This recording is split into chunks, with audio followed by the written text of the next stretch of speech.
One day, I got trapped in a hole and landed on some random desert.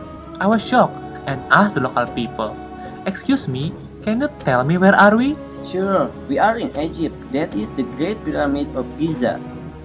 Goodness, is this real or only in my head? This is real. I know much about Egypt, especially their mathematics. Wicked, tell me what you know. In ancient Egypt, mathematics was started from 3000 BC, but the proof only found from 2000 BC. Math was used for measuring times, the level of Nile flooding, calculating areas of land, counting money, working out tax, and cooking. Math was even used in mythology. The Egyptians figured out the number of days in the year with their calendar. Egyptians were one of the ancient people who got it closest to the true year through their mathematical skill. Math was also used with fantastic results for building tombs, pyramids, and other architecture. Besides, Egyptians also influenced mathematics in other civilizations, such as Babylonian and Greek. Amazing! Can you tell me the influences of Egyptian mathematics to Babylonian mathematics? No, I cannot tell you, but I can show you.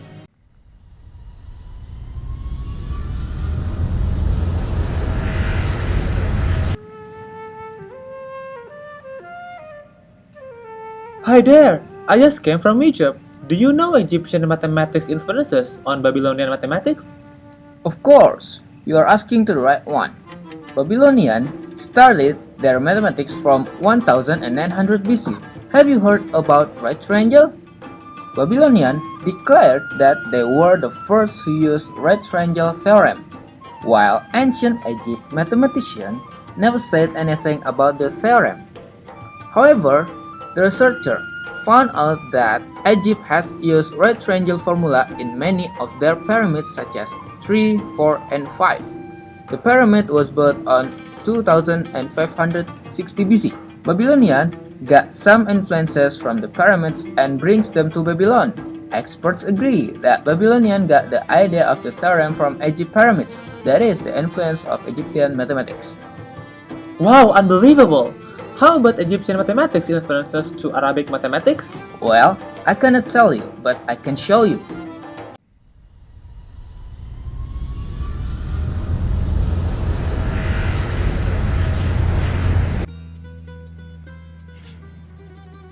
Hi lady, I'm here to know the influences of Egyptian mathematics to Greek mathematics.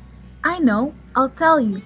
There are many influences of Egyptian mathematics to Greek, which are in geometry, arithmetic, number, mathematical proof, and recreational mathematics.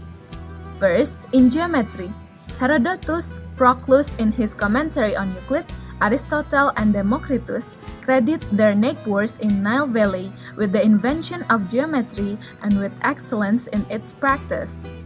The principles of sacred geometry are ancient Egyptian origin, which constituted the basis of harmonic proportions as evident in their temples, building, and theology. The ancient Egyptian design followed this principle in well-detailed canons. Plato himself attested to the longevity of Egyptian harmonic canon of proportion. Second, in arithmetic, Egyptian number researchers had developed a working system of multiplication and division, which is repeated doubling and adding, that was so ingenious, so simple, and yet so efficient, that the Greeks and many others continued to use them for many centuries after the last pharaoh was buried. Gilling stated in his book on mathematics in the time of the pharaoh that no nation over a period of more than a millennium was able to improve on the Egyptian notation and methods. Third, on recreational mathematics. Plato applied what Egyptian parents taught their children, which is mathematics lesson based on enjoyment. In number, while the original Egyptian numeracy system was quite user-friendly, the copy, the Greek, replaced the simple and clear Egyptian number signs with letters from their alphabet. In mathematical proof, Greeks have learned about logical arguments from the Egyptian. It was said that Solon borrowed Egyptian laws and introduced them to Greece. There was much in the ancient Egyptian mathematics and literature that show development of logical and deductive methods. Super! Egypt is clearly something for mathematics. Well, thank you for sharing. I have to go back to Indonesia.